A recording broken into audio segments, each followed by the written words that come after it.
Chapter 1. The Gods Talk About Odysseus. The Trojan War was already over. After years of conflict and destruction, the Greek warriors had returned to their homeland. Their ships had crossed the seas, and their families had welcomed them home with joy and relief. But one man had not returned, Odysseus, the brave and cunning king of Ithaca. Far from home, his fate remained unknown. In Ithaca, his wife Penelope continued to wait with unwavering hope. Day after day, she kept the memory of her husband alive, surrounded by suitors who wanted to take his place. Her son, Telemachus, was growing up in the shadow of a father he had never truly known. Odysseus, however, was not dead.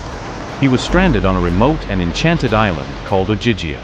The nymph Calypso lived there, a divine being who had fallen in love with the hero.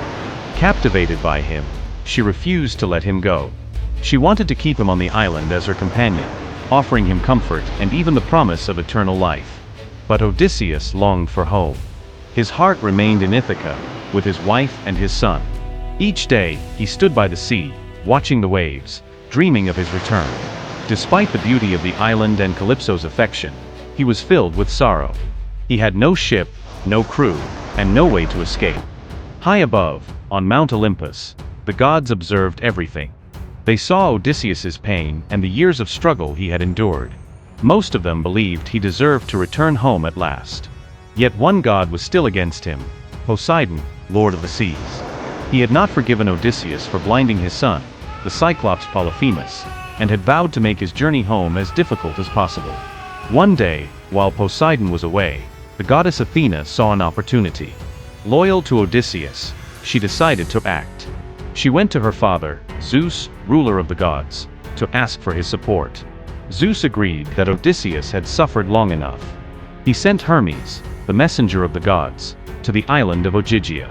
Swift and sure, Hermes crossed the skies and arrived at Calypso's cave with a divine message. The time had come to let Odysseus go.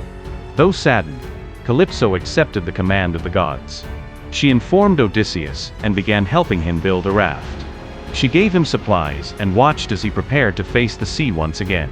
While Odysseus prepared for his uncertain journey, Athena turned her attention to Ithaca. Disguised in human form, she traveled there with a new mission. She would support Telemachus, guiding him toward courage and action. Telemachus, still young but growing restless, would soon set out to search for his father, hoping to find answers and bring news back to his mother. And so, in different corners of the world, both father and son were about to begin their journeys, both moved by the same desire, to be reunited once again in Ithaca. Next episode, a mysterious man arrives in Ithaca. Who is he? What does he seek? Find out soon. Enjoyed the story? Curious to see what happens next? Please follow us and give us a like. Share your thoughts in the comments. Your support keeps this adventure alive.